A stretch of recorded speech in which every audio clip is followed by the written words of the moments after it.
a society of political correctness, we have stereotyped the once known home and family protectors, termed nanny dogs, or more commonly called pit bulls, as vicious, unprovoked killers. I am here to tell you, they are not the villains they are portrayed as. For almost 114 years, the American Pit Bull Terrier has been recognized by the United Kennel Club as the perfect nanny dog because of its friendly nature, loyalty, and stability. They did not recommend using these dogs for guard dogs because they were too friendly with strangers. In the early half of the 20th century, they were known as America's sweethearts and noted for their love of children. They were found on recruitment posters and materials. They were famous in the military, like Sergeant Stubby, the most decorated dog of World War I. Famous dog owners include Caesar Milan, Helen Keller, Thomas Edison, Linda Blair, Brad Pitt, Sonny and Cher Bono, and Rachel Ray, to name a few. You may recognize pit bulls, and the following you may have seen: Petey from our gang, Nipper, the RCA Victor image by the phonograph, and Tig, the Buster Brown dog from the shoe ads.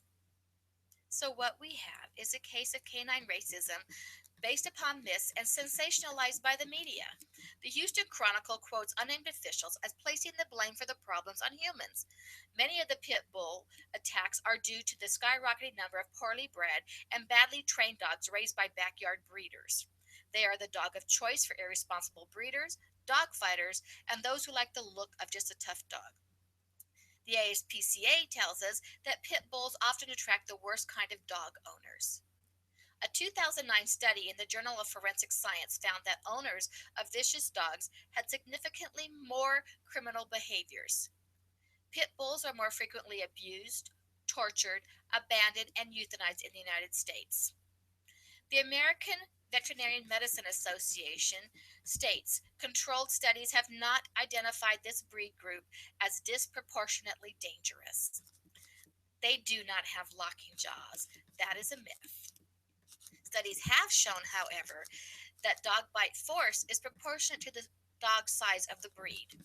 So, based upon looks alone, pit bulls are discriminated against. Legislation has proven to be very ineffective. There is no proof that breed specific laws, or BSL, make societies any safer. Pit bull is a type of dog, not a breed, so it is very vague for legislation. A study by the Applied Animal Welfare Science found that 87.5% of the dogs identified as pit bulls, when they were studied further, were proven to be incorrect by DNA.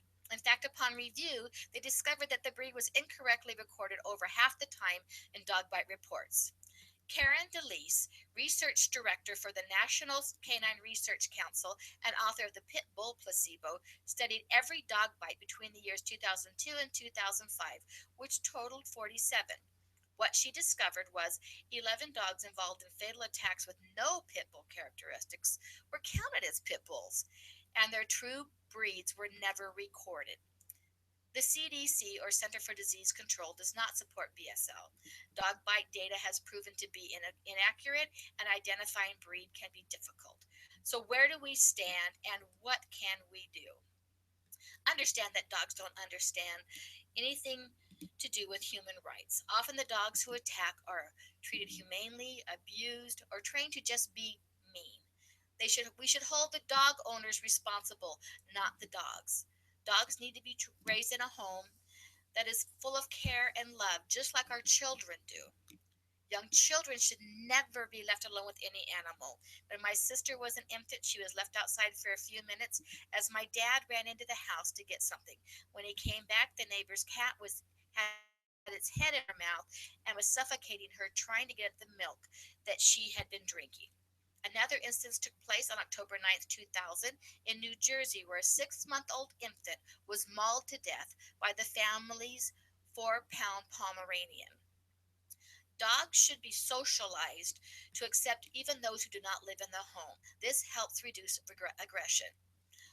I sit on the panel of my homeowners association, and what I have found over the years is that a dog bite is a dog bite, and aggressive behavior can come in all breeds if not properly trained.